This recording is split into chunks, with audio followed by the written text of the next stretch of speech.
Ashes of Creation is going to have incredible build diversity. Where do I think this build variety is going to come from?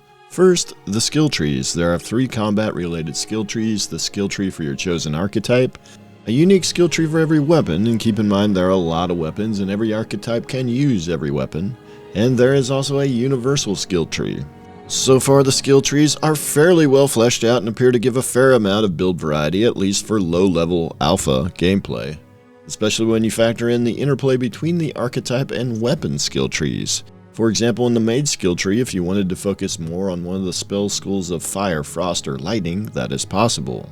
Or if you want to focus on the interplay between the schools and the combos that are available with that, you can do that. Or if you want to focus more on AoE instead of single target, that is also possible. And again, these are early implementations of the class skill trees. They will probably get more complex over time. And the weapon skill trees are equally elaborate and will get even more elaborate over time. For example, in the wand skill tree, you could choose to focus more on proc effects that synergize with your archetype, or extended weapon combos, or more overall weapon combo damage. And then we have Augments, the system that really could ramp up the build diversity in Ashes. But first we have today's sponsor, which is Pogo Sticks. Who doesn't like to bounce around on phallic-shaped objects? Pogopalooza is in Pittsburgh this year and is the best place to find extreme pogoing action. Flips, high jumps, freestyling, and everything you could ever want. Pogo Sticks. They look like a dick. Thanks, Pogo Sticks. After the skill trees, you then have Augments, which is something we haven't seen yet, and is part of the 64 class system of Ashes of Creation. Augments unlock at level 25 when you choose your secondary archetype, which forms your class. There are 8 secondary archetypes, each with 4 different schools of augmentation, which allows access to a total of 32 different augmentation schools.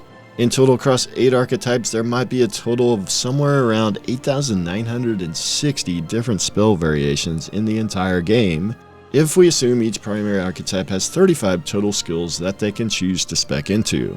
And keep in mind, that is just from the class archetype augments. There are also augments available from your race choice, your religious progression, and your social organization progression.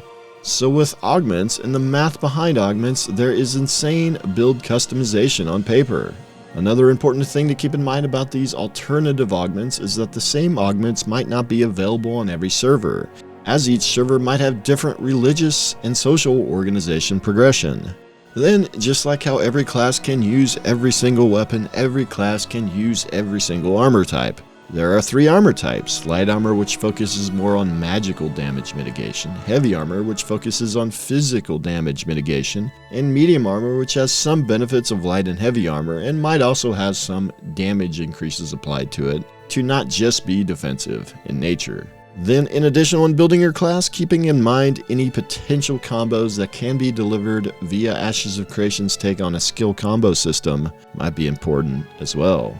I plan to dedicate an entire video talking about this combo system, wherein, for example, a chilled status condition can be converted to a frozen status condition, which in essence is converting a soft CC into a hard CC. If you need a guild for Ashes of Creation, be sure to watch my Genesis guild overview video linked in the description, where I outline the plans for my guild. Thanks for watching. I'll see you guys in the next video.